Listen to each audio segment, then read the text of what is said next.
तुम्हाला हप्ते गोळा करता येतात का? बाहेरचे निघताले राजकीय पैसे, पौर्णिमेचे पैसे, याच्यानंतर तुम्हाला फक्त हप्ते गोळा करता येतात. बाहेरचे पैसे या पद्धतीनं जर तुम्हाला गोळा करता येत आहे, तुमची जबाबदारी नाही का? मी 10/2/25 पत्र दिलं होतं की अंदूरमध्ये तीर्थक्षेत्र विकास योजनेतून काम चालू आहे. त्या कामामध्ये रस्त्याच्या कामाला अडथळा येतो.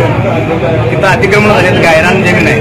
रस्त्याच्या दोन्ही बाजूला सर्वे नंबर 155 गायरान जमीन आहे आणि ती तहसीलदार साहेबांच्या अखत्यारीत येते ती जागा. त्या संदर्भात मी ग्रामपंचायतला पत्र दिलं होतं, जिल्हाधिकाऱ्याला पत्र दिलं होतं आणि तहसीलदारला साहेबांना पत्र दिलं होतं. 10 तारखेला पत्र देऊन त्यांना 16 तारखेपर्यंत अतिक्रमण काढा असं म्हणलं होतं. जर नाही झालं तर मी 17 तारखेला आत्मदहन करणार असा इशारा दिला होता. पण गेल्या 8 दिवसामध्ये तहसीलदार साहेबांना थोडीही वेळ मिळालेला नाही. ते कसं झालंय माहित आहे का, एक साखळी आहे तहसीलदार साहेबांकडं. तहसीलदार गिरदावर यांच्या मार्फत मलिदा खाण्याची एक साखळी आहे. त्या साखळी मार्फत त्यांना फक्त मलिदा पाहिजे.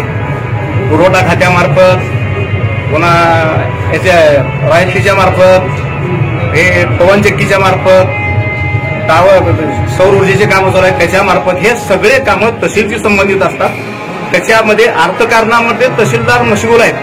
पण ह्या कामामध्ये त्यांना अजिबात वेळ मिळालेला नाही. तुम्ही आज बघितला, त्यांनी साधं पत्र सुद्धा दिलेलं नाही. आज तुमच्या समोर त्यांनी पत्र देत आहेत मला की 20 तारखेला मिटिंग कॉल करतायत. त्यांनी सरपंच, गट विकास अधिकारी आणि BNCC अधिकारी डिप्टी इंजिनियर यांची मिटिंग कॉल करतायत. ही जमीन सर्वे नंबर गायरान 155 मधील जे अतिक्रमणधारक आहेत त्यांनी परस्पर विक्री केली आहे. शासनाची जमीन परस्पर जागे बळकावून भाड्यानं दिलेत. त्याचा लाभ ते घेत आहेत. ना त्याचा ग्रामपंचायतला कर ना महसूलला कर. त्याच्यामुळं माझी विनंती होती की अतिक्रमण काढा.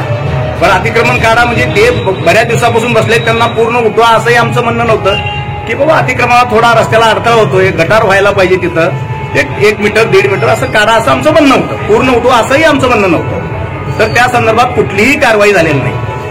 तर आता 20 तारखेला बघू काय करतायत ते. त्याच्यानंतर माझी पुढची भूमिका जिल्हाधिकारी कार्यालयासमोर मी काय करायचं ते मी करेन.